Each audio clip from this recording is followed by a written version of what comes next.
She slammed both palms onto the polished conference table. I didn't lose the Romano account. The room fell silent.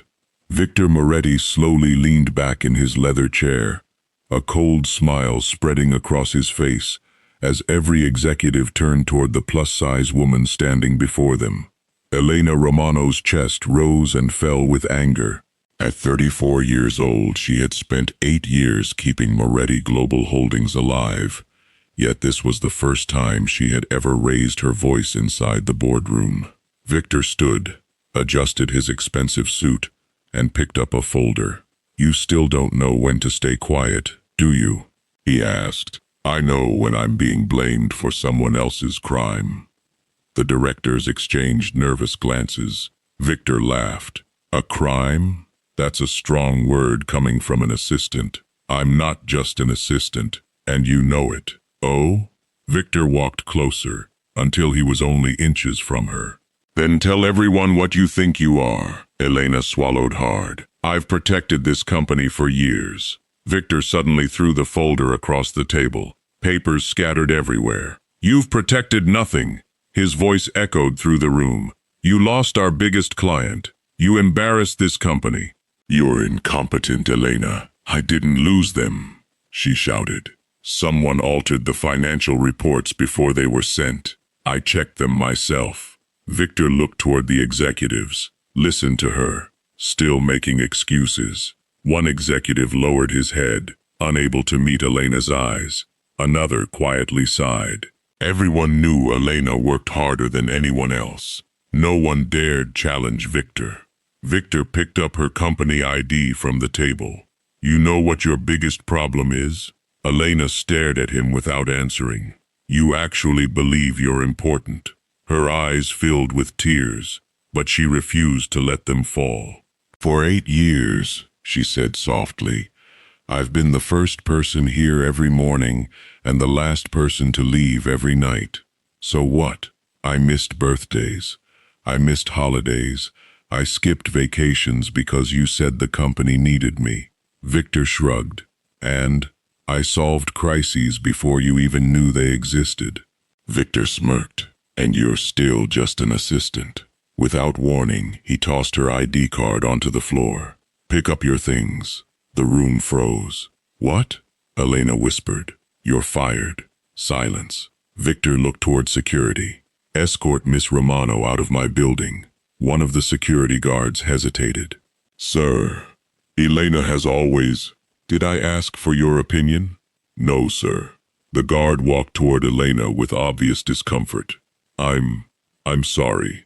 Elena slowly bent down, picked up her ID card, and placed it on the conference table.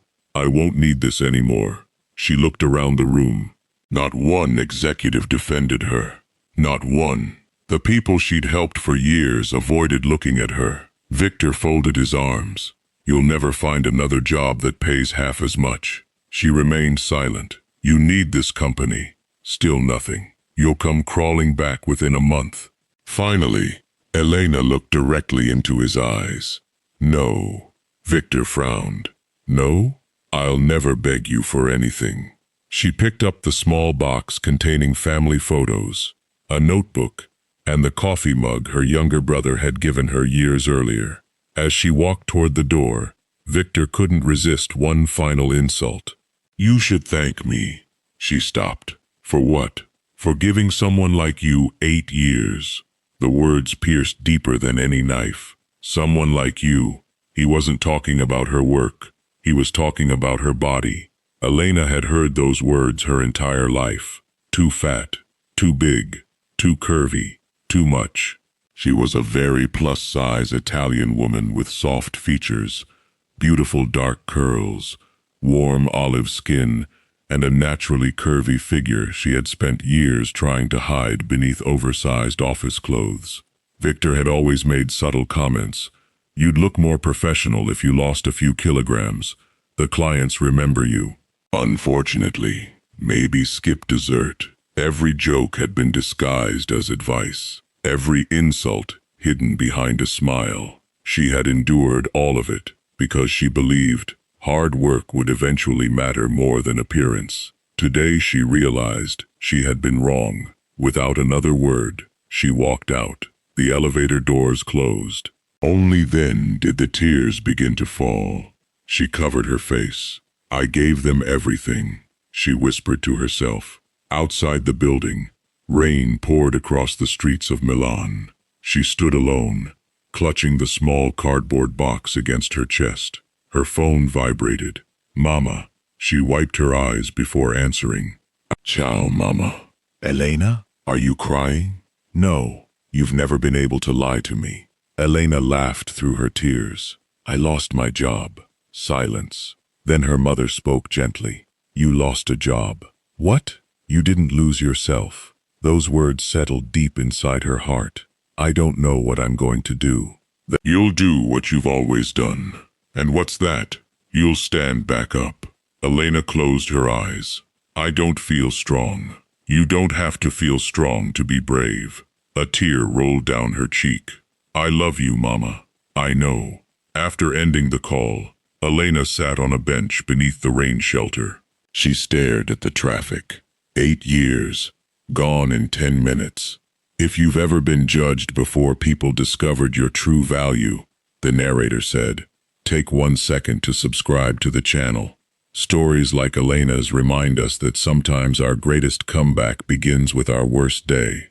And tell us in the comments, what would you have said to Victor before walking away?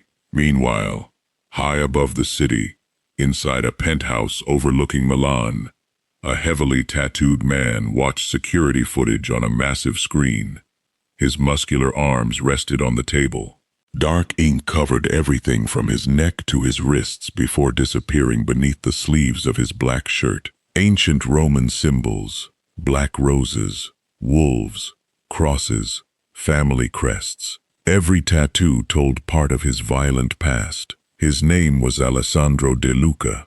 To the public, he was a billionaire investor. To Italy's criminal underworld, he was the most feared mafia leader alive. One of his captains entered quietly. Boss. Alessandro didn't respond. His eyes remained fixed on the screen showing Elena leaving Moretti Global. The captain frowned. Is that her? Yes. The woman who saved your life.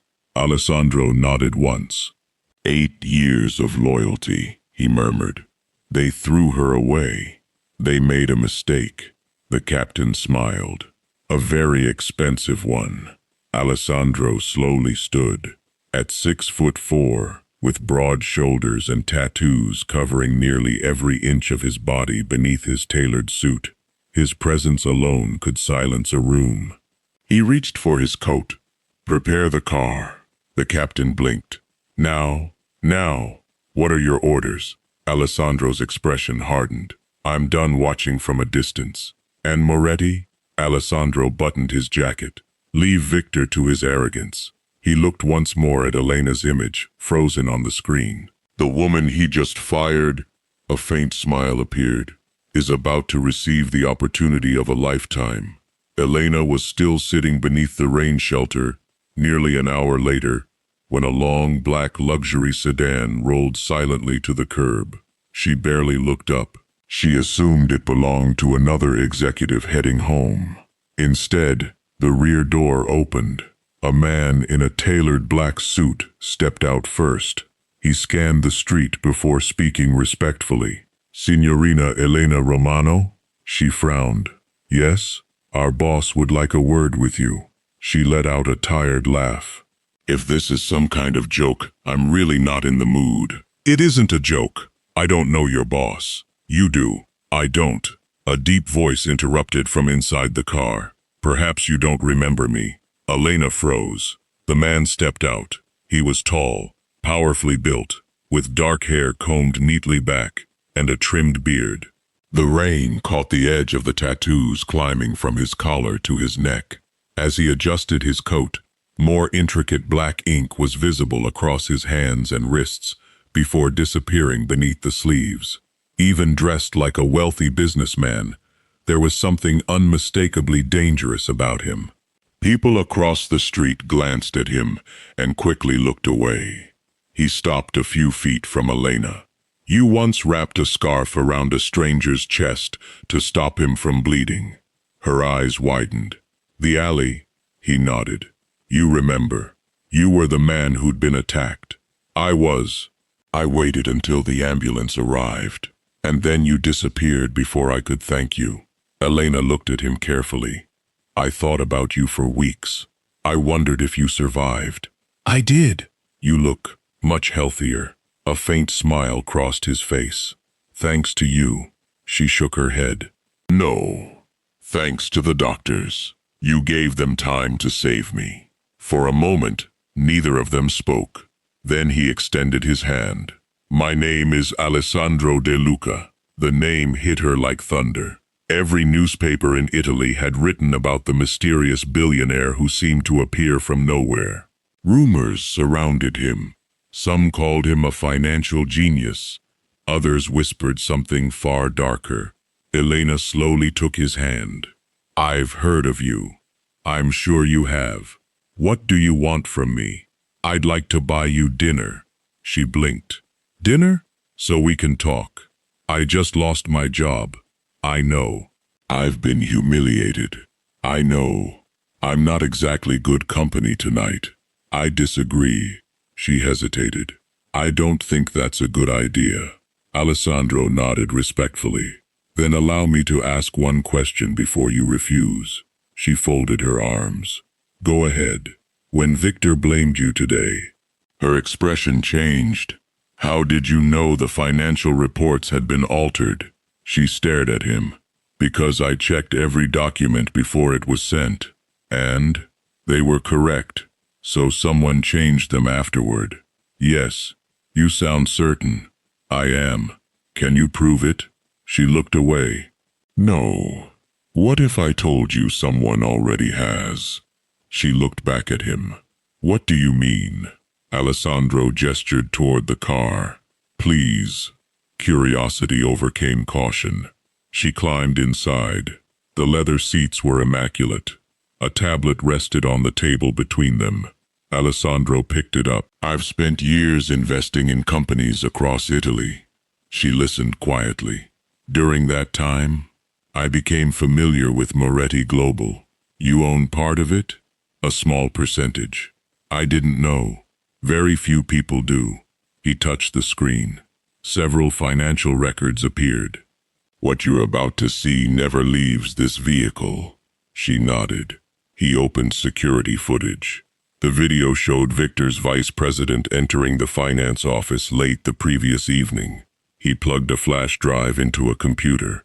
Minutes later, he left. Another video followed. The altered reports were printed afterward. Elena covered her mouth. No. Alessandro watched her carefully. The reports you prepared were perfect. Her eyes filled with tears. I knew it. You were framed. She looked out the window, trying to process everything. So Victor knew. He did. He sacrificed me. Without hesitation, she whispered, almost to herself. 8 years. Alessandro remained silent. After a long pause, she asked, Why are you showing me this? Because I dislike watching loyal people become victims of dishonest men. You don't even know me. I know enough. You know one thing. I know several. She frowned. You arrive at work before anyone else. She looked surprised. You leave after everyone else. How do you know that? You've never missed a payroll deadline. She blinked.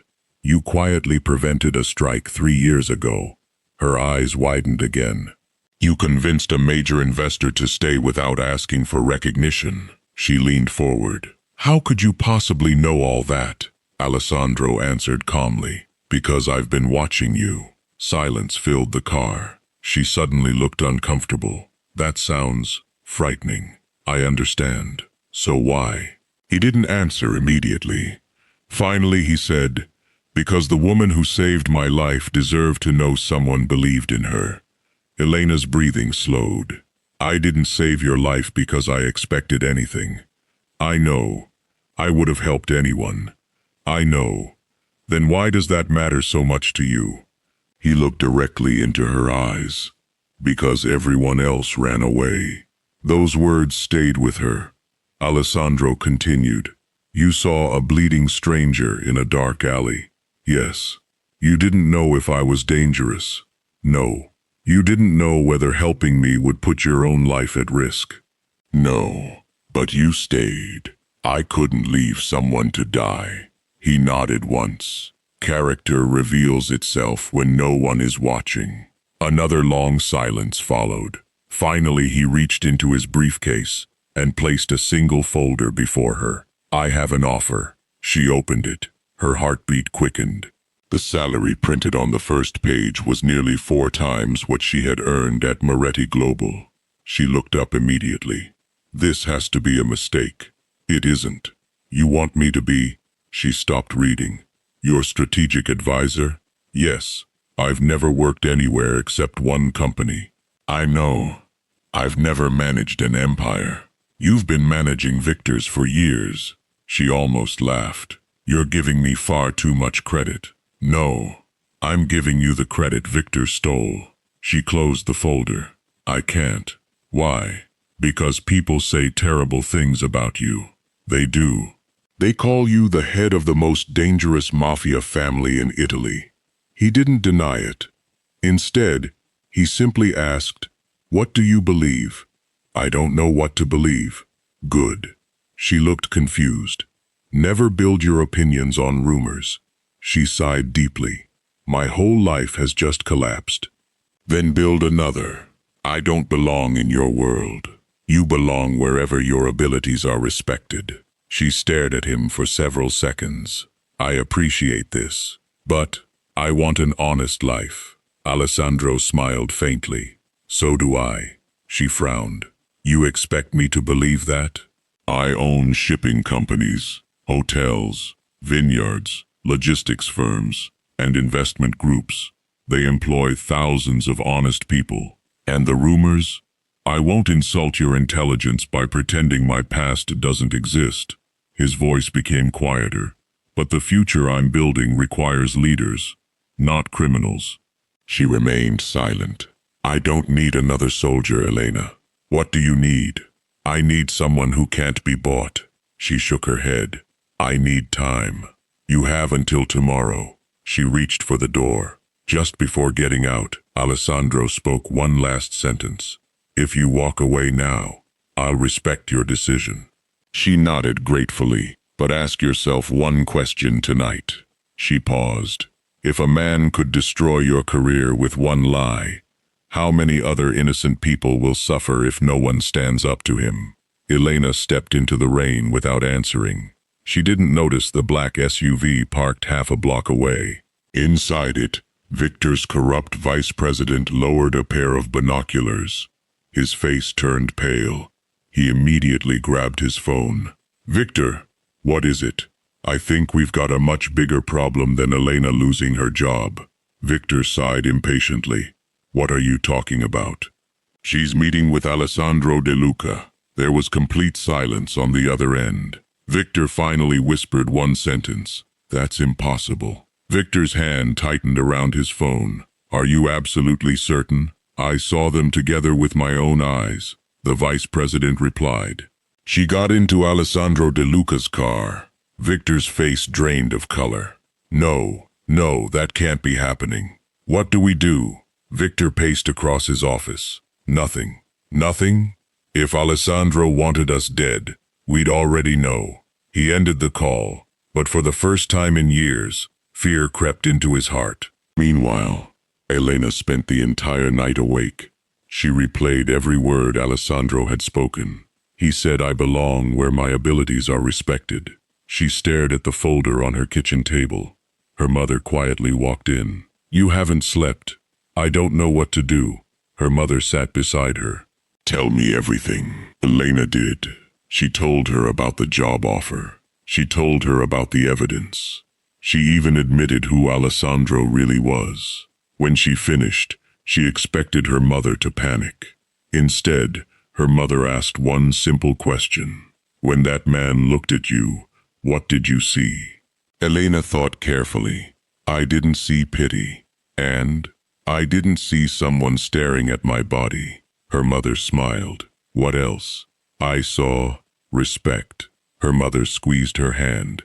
Your father used to say something. What? Never be afraid of difficult roads. Be afraid of roads where nobody values you. Elena looked down at the contract once more. I don't want revenge. Then don't seek revenge. I just want my life back. Her mother gently shook her head. My daughter. What? Perhaps God isn't giving you your old life back.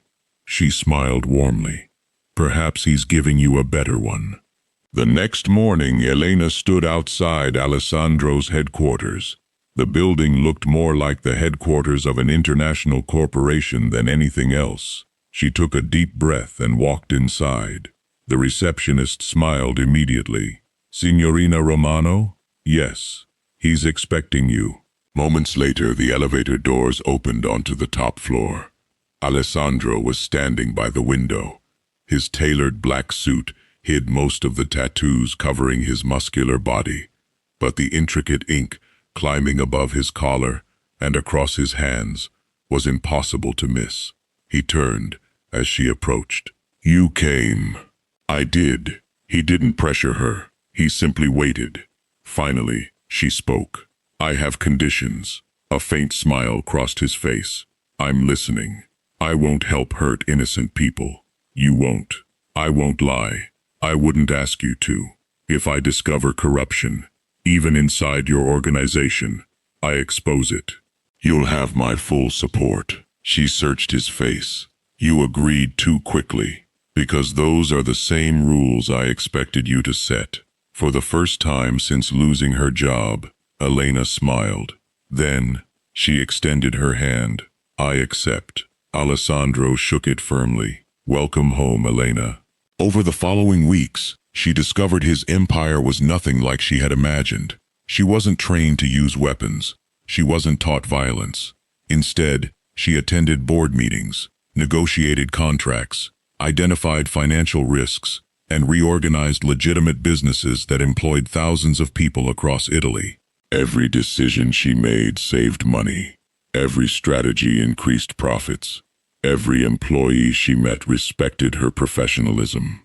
Still, not everyone welcomed her. One afternoon, a senior captain named Carlo crossed his arms during a meeting. Boss, with respect, Alessandro looked at him. What is it? We've followed you for 20 years. Yes, and now you expect us to take orders from someone who's never been part of this family? The room fell silent. Carlo looked directly at Elena. She's an office assistant. Before Alessandro could respond, Elena stood. You're right. Carlo frowned. She continued calmly.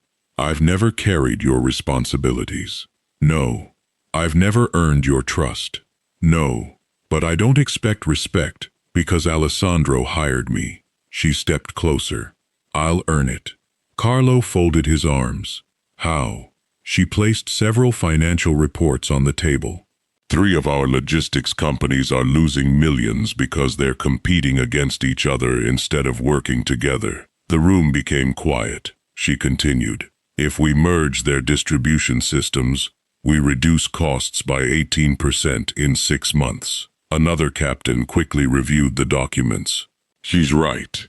Elena looked at Carlo. I don't need you to like me. She smiled politely. I only ask that you judge me by my work. Carlo slowly nodded. Fair enough. As the meeting ended, Alessandro walked beside her. You handled that better than most experienced executives. She laughed softly. I was terrified. You didn't show it.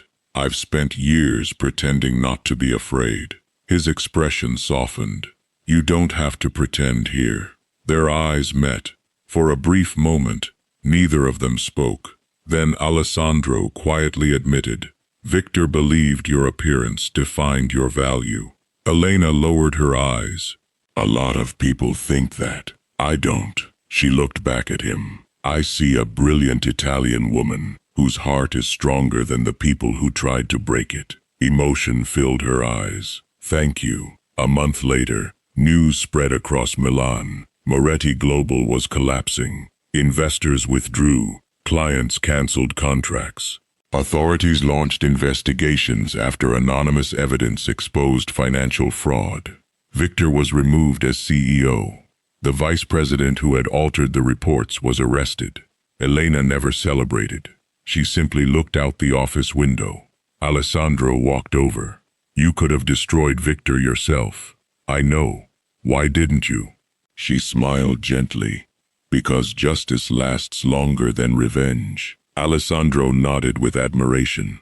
"That's exactly why I chose you." Months later, Elena had become the trusted second-in-command of Alessandro's legitimate business empire. Employees greeted her with genuine respect. No one mocked her for being a very curvy, plus-size woman. No one underestimated her because of her appearance. They valued her wisdom, compassion, and courage. One evening, Alessandro and Elena stood on a rooftop overlooking the lights of Milan. "You know," Alessandro said, "the day you found me bleeding in that alley, I thought my life was ending." She smiled. "I thought you were just another stranger who needed help. You never asked my name. I didn't need to. You never asked for a reward. I wasn't looking for one." He looked at her with quiet admiration. "You saved my life." She shook her head.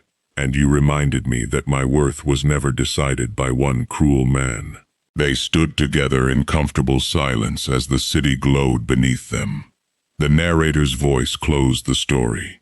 Sometimes the people who reject you are only making room for the people who truly recognize your value. Elena lost a job, but she found respect. She lost a title, but she discovered her purpose. And she learned that confidence isn't about changing your body to fit someone else's expectations. It's about refusing to let anyone convince you that you were never enough. If Elena's journey inspired you, don't forget to like this video, subscribe to the channel, and share this story with someone who needs to hear it today. And tell us in the comments, if you were in Elena's place, would you have chosen revenge or justice?